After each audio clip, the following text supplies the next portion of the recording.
Hey everybody, Jochen Heiden here. I'm back with the 6th January 1942 combat replay and intel analysis. We have a lot of challenging situations going on all over the world right now. So we got things going on in the Indian Ocean. We got threats in China, Philippines, and Singapore are all destined to fall soon. So let's take a look and see how this goes. It could be bad. Okay, so we're live. Let's see how this. Oh, jeez. Oh, great. Well, this started really fast right off the bat. He brought a rowboat into Port Moresby Harbor, and apparently he gets to just come in there and do whatever he wants without, us. I can't bring a sub into any of his ports, but he can bring them into mine, and there's just never anything that comes of it. So this ship is definitely going to sink. We were in the middle of unloading stuff, but I'm hoping that we got most of what we needed off of there before it goes down. And there it goes. Okay, so now we have the pickerel harassing this DD ASW contingent north of Babel. We fire torpedoes and miss, but they don't do anything either because we're in deep water here. So that's fine. Oh, hey. Yeah, so we got a Mark 14 torpedo that decided to work today. Tuna gets a hit just south of Shimizu or Yokohama. I'm pretty sure that that's gonna sink, and it does.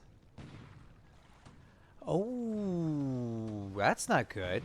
Um, okay, so what's going on here is that Lodrik is bringing in a heavy cruiser task force to bombard Sabang.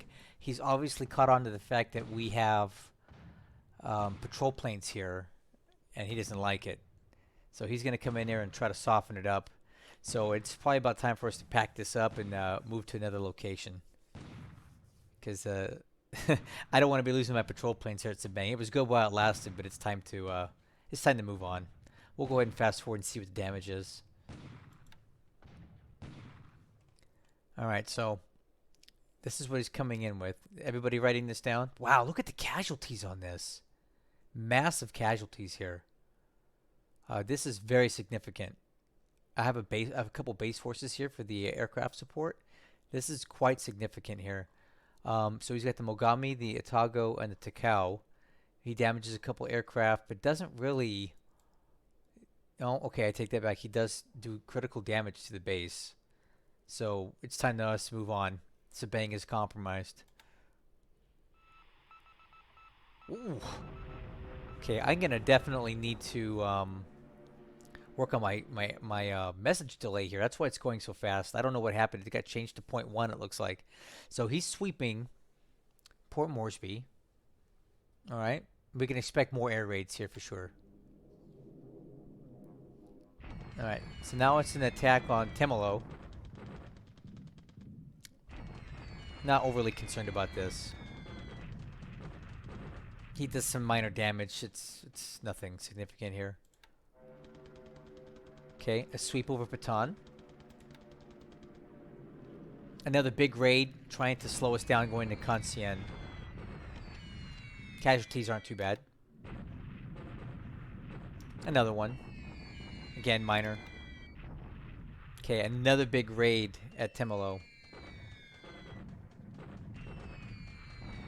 The only thing he's going to be able to accomplish here is slow down our fort building activities. But as far as damaging the runway or hurting aircraft, that's not a factor here because I have no intention of using that as an airfield. Yeah, so we're not really taking a lot of casualties. The weather was bad, but the supply hits are basically what I'm most worried about, and also it slows down our fort building. Okay, so it looks like he's trying to slow us down crossing here. Minor casualties. Another raid on Temelo. He must be running out of places to attack. Really surprised he's not directing this at Singapore. Maybe he doesn't think he needs to. Alright, another raid. He's going to focus a lot of air power here. He's trying to prevent us from getting in. Alright, and this was a very much expected raid on Port Moresby. I fully expected this ship to be sunk as well, but hopefully we got the troops off that we needed to get off before this happened. Right, so it does appear that we did, because I'm not seeing any casualties listed for the troops, so we did get the troops into Port Moresby before they were killed. Wow, look how fast that goes. What is... Whoa, what's going on here? Okay. Oh. Oh. Whoa. What is he... Okay, he's hitting Clark. Okay.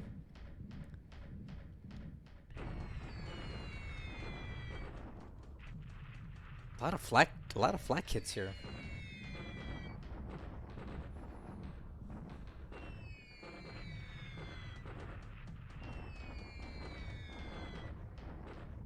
Okay, well, these runway hits are bad for us because they're stopping our fort building. Our flak does seem to be doing a lot of damage to his buddies, though. Here, let's fast forward through this. Whoa! Check out these check these out. 1,000 feet. You know what? I seem to recall Lodrik mentioning something about free bomber kills. I think he gave the wrong orders here, because there's no good reason to be bombing at 1,000 feet. So,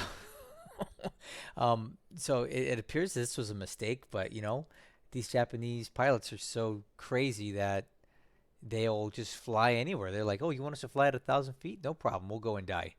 So hopefully these damaged aircraft translate into ops losses for us or something else. So, you know, it's the least we can do to punish Lodrik a bit before he destroys us at Clark Field, right? And another sweep over Clark. And another big raid. This one appears to be... It appears to be, I don't know if this is an airfield.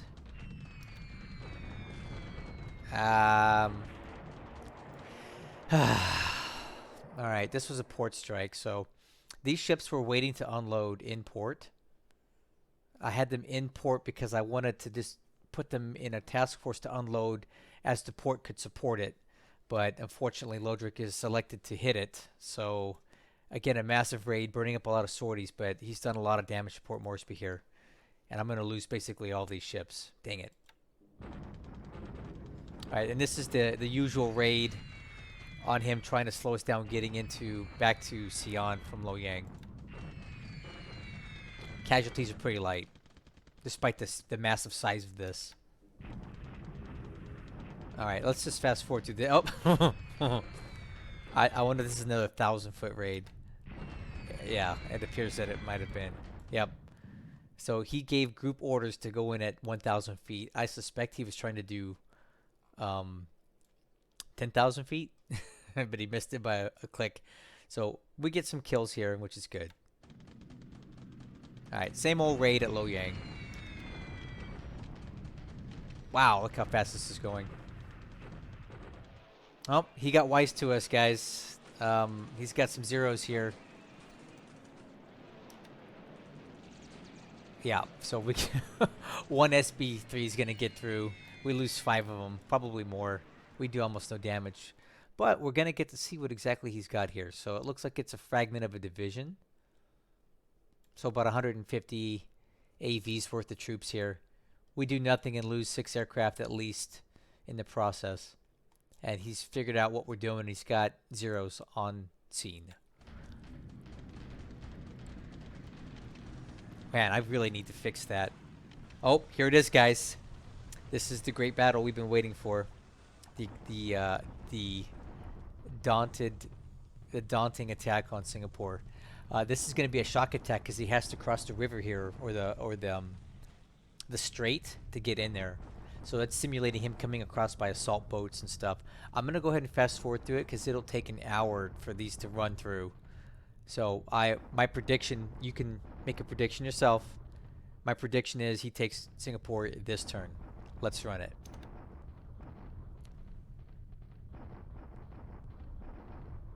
Oh yeah, definitely.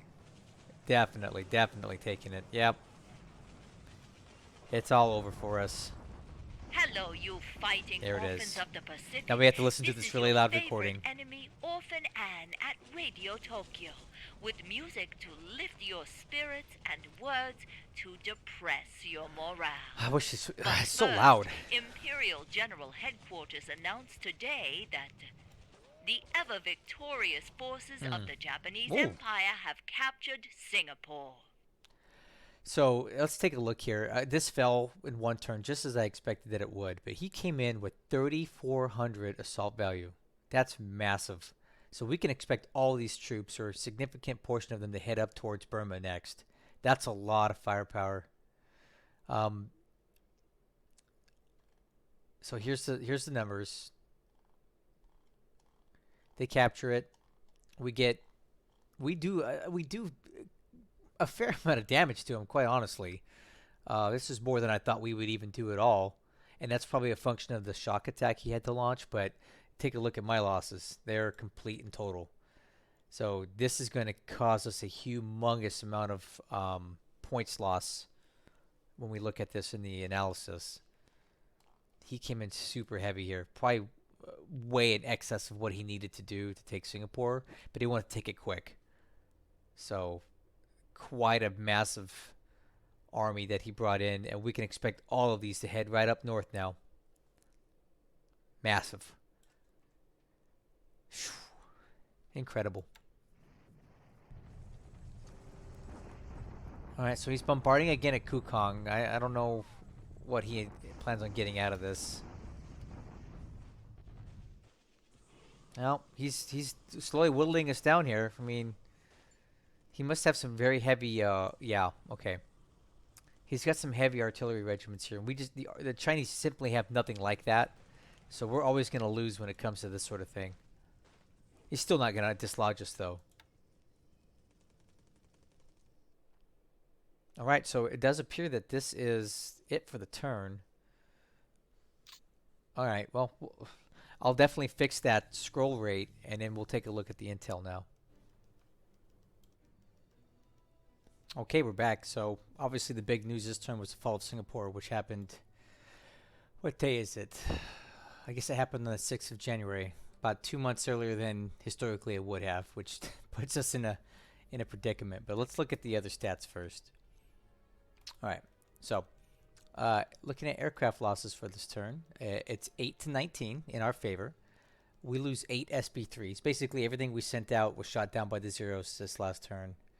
Um, Probably not a great raid, but you know, Lodrik didn't do too well either. He got quite a few bombers, so some Lilies and some Bettys were shot down over Clark due to his potential misclick of a turn there. He loses 2 Vals to Ops and a smattering of other aircraft, okay? But one of each of these aircraft, but not enough to really slow him down. So 8 to 19. Looking at the top pilots, of those 8 Chinese pilots that were sent out, it does appear that 3 were killed, 3 were wounded, and 1 is missing. So we may get 3 of these back. This is a question mark if it comes back. The KIA are definitely not coming back. All right, army loss points just shot up massively due to the fall of the entire Singapore army. Not ideal for sure.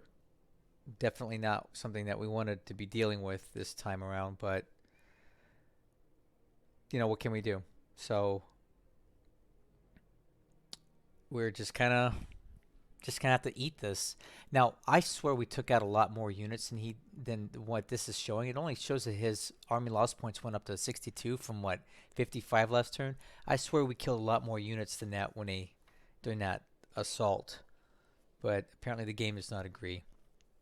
Now this number here is a bit misleading, and I don't like this. So looking at ships sunk last turn, the reason it's so high is we had all these stupid motor launches that were building in Singapore. I didn't want them. No, you can't turn them off.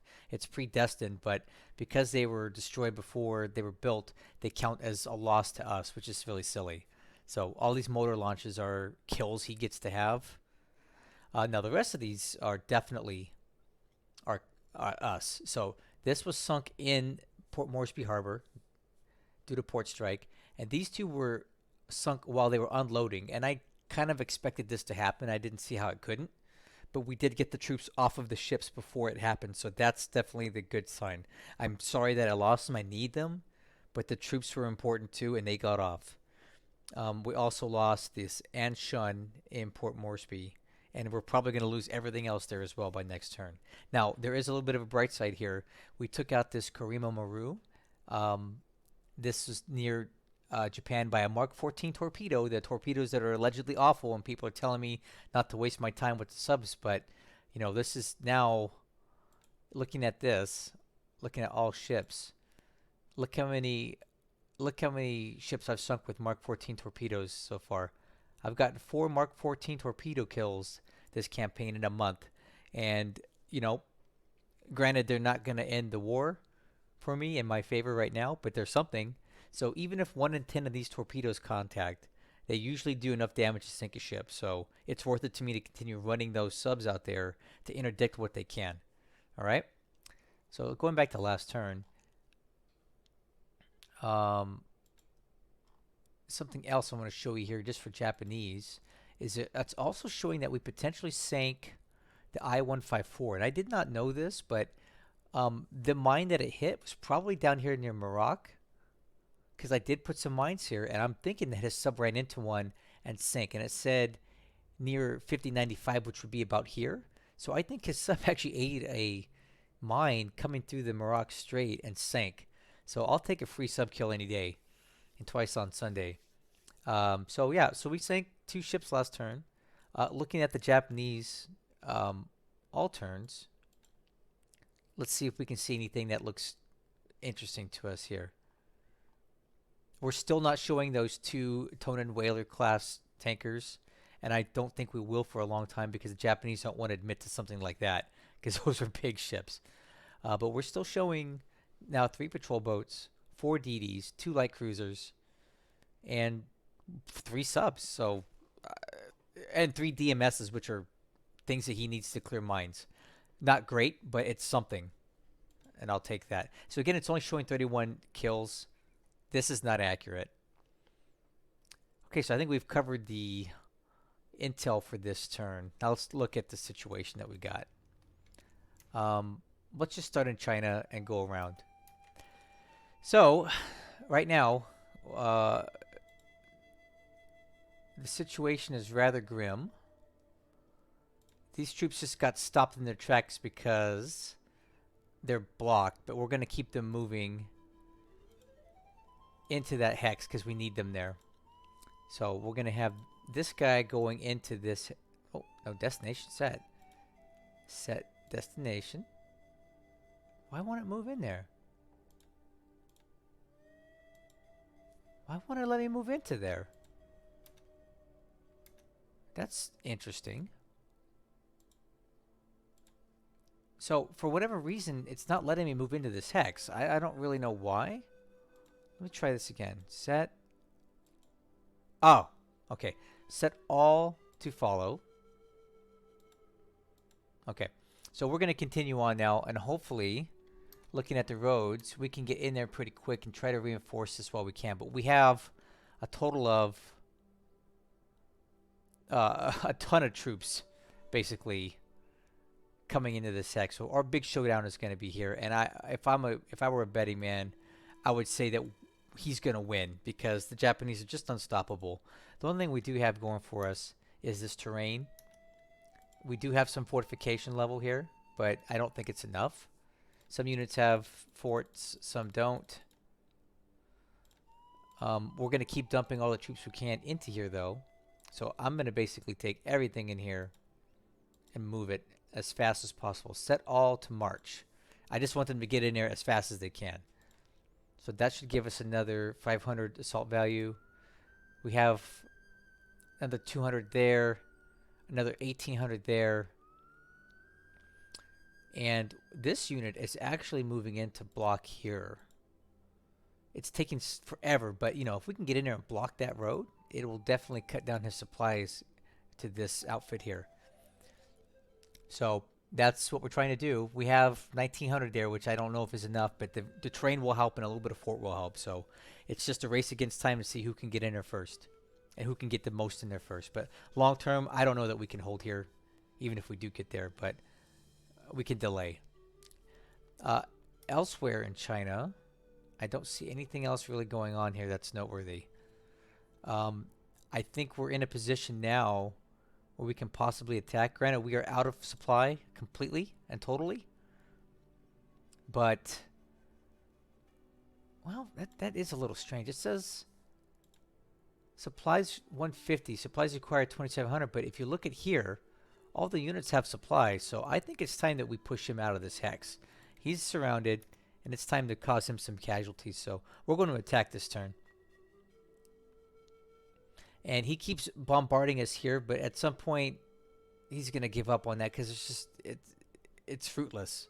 He's never going to take this hex. So we're going to attack here. Once we destroy this unit, we can retreat back into Kukong and get even stronger here and surround him here as well. So that's the plan. That's basically everything going on in China right now. So again, it's just a race against time. I think he's waiting to consolidate to attack with his mega hex here. So hopefully we can get some more troops in there in time before that arrives to do that. I think we only need a couple turns to get these guys into here and maybe these guys into here.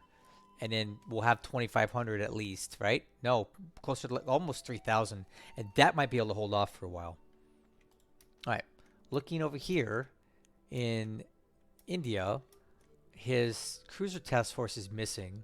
I suspect they retreated back to Georgetown last turn because we would have spotted it going anywhere else. Because we have naval search here. We got it here. We got it here. So we're going to see him moving around. Even though I have to abandon Sabang now since he's bombarding it, I still have other places I can put naval search that are harder for him to get to, and we'll be able to keep eyes on the situation. Also, during that last little bit, we were able to get a supply convoy into Rangoon, which is going to help us get another 25,000 supply into the area, which we definitely need. Now, if I can only find a way to get some more troops in there without getting killed, that's going to be the next trick.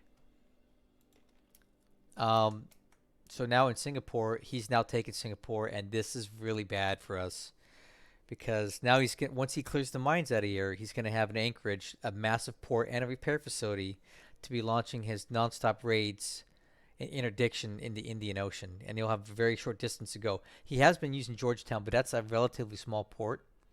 Singapore is decidedly larger. So, well, we're just going to have to hang on tight and hope that we can withhold until we get some more ship reinforcements in the Indian Ocean at some point. But things just got a lot more difficult for us in Burma now.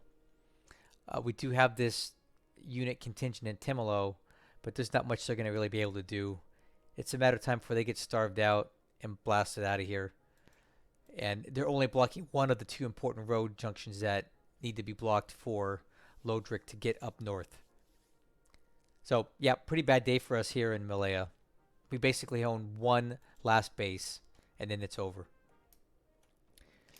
Over here in the Java Sea, we still have this blob of ships waiting. I believe it to be both his carriers and his battleships, just probably standing off and waiting to go into Singapore. Okay? They're waiting for the mines to get cleared so they can come in here and rearm and get right back out. So this unit is going to be this is going to be the unit we're going to see moving into the Indian Ocean, I believe, in the coming week or so. Once they get rearmed, refueled, and his planes and pilots replenished, he's going to use this unit with the battleships and the aircraft carriers to head north. You can bet on that. Okay. Other than that, things are looking pretty good around Australia. We're getting supply convoys in while we can because he doesn't have any ships over there. You guys are relatively familiar with the situation in Australia. This particular raid with the carriers was far more damaging to us this time around than the first time he came through, because now he's doing the port strikes, which he did not do before. He cut more ships out in the open, and he took out convoys with troops on board. So this was a very successful raid for him. He's got to be about out of sorties, so he'll probably fall out of here any day now to rearm, but he'll be back. So we may have a window of a day or two to get some more troops back into Port Moresby while we can, but it's not very long. Over here, our subs are seeing a fair amount of troops moving around, so I'm not quite sure where these are heading to. They could be starting to take some bases here. And we have no troops there to oppose any of that. All right. Elsewhere in the South Pacific here at New Caledonia and specifically Nomaya, we are doing excellent getting ships in and out of there. We're building up. We got support ships. We got aircraft. We got troops. New Caledonia is very well fortified now, and it will take Lodrik a miracle to take this base. And this base is very important to me because it's going to be the jumping off point to our eventual conquest of the Solomons, if and when we elect to do that. But Numaya is now sufficiently fortified that I don't anticipate any issues holding on to that for the duration of the campaign. All right, so I think that's basically it for the activity. This is where we took out that sub or that patrol boat last turn. So the tuna here is doing a fantastic job. I believe this is at least the second ship that it's killed on its patrol. Almost out of deck gun ammo, which is fine. We still got plenty of torpedoes though, so check that out. We got 18 torpedoes left. We got plenty of endurance. We're going to be here for a while, and Lodrik's going to have a hard time getting us out of here. We're slowly but surely setting up our blockades of all the important choke points with the subs that I do have. More coming on scene later on, but I'm going to make Lodrik pay for every ship that he wants to sail out of Japan. He's going to have to triple, quadruple up his escorts if he wants to have any chance of getting through us. One thing I do want to talk about since we're looking at it is I've decided that I'm going to relocate my sub base from Dutch Harbor to Adak Island. And the reason that I'm doing that is because if you look at the capabilities of the island, we can go up to a port level of 5 and an air capacity of 4 without going over. Whereas Dutch Harbor is very limited at a max. It's at a port level of 3, and going past 3 at this point would cost a lot of supply. And we can basically have no air capacity here without spending a ton of time and supply. So I'm going to pick up and move over to Adak. And it's going to save us a few hexes. And if you look at the map here, it's almost within shouting distance of Japan. So it's going to cut down on the transition time for my subs going to and from Japan to do their patrols. So we're going to inch a little bit closer to Japan and cut down about, I don't know, 2 days sailing on our subs, or 4 days round trip. And it should take me about a month to fully reestablish the base at Adak. But I've got lots of engineers here. I got lots of supply, lots of fuel, or there will be a lot of fuel. So we're going to move it here and move this forward. Right? And looking at the type of terrain this is, it's rough, which means we can defend it pretty good. He's going to take a lot of casualties if he tries to come in here. So we're going to relocate our sub base from Dutch to Adak. I just want to share that with you guys. Give me about a month to have that fully operational. And again, we'll just cut down a total of about 4 days of round trip for our subs, which, you know, is good. All right, I think that's really all I got to talk about right now. As always, thank you guys so much for watching. It's getting tougher and tougher for me by the day, with Lodrik getting more aggressive all over the place. And with the fall of Singapore, we're going to have serious problems in this whole area. All of this is going to be at threat. So I need to come up with a plan of what I want to do with my ships. Do I want to pull them further north, or is there anywhere I can even hide from him? Because if he can get his carriers in play, I just don't have anything that can slow those down right now. And I'm really concerned about how we're going to be able to hold on to Burma and India with him having Singapore on the 7th of January, when he should have had it like into March. So we have 2 months less to prepare for the invasion of Burma. So wish me luck. If you got any suggestions, I'm all ears, because this timetable has moved up rapidly from what I wanted it to be. All right, so that's all I got. As always, thanks for watching, guys, and we'll catch you on the next one.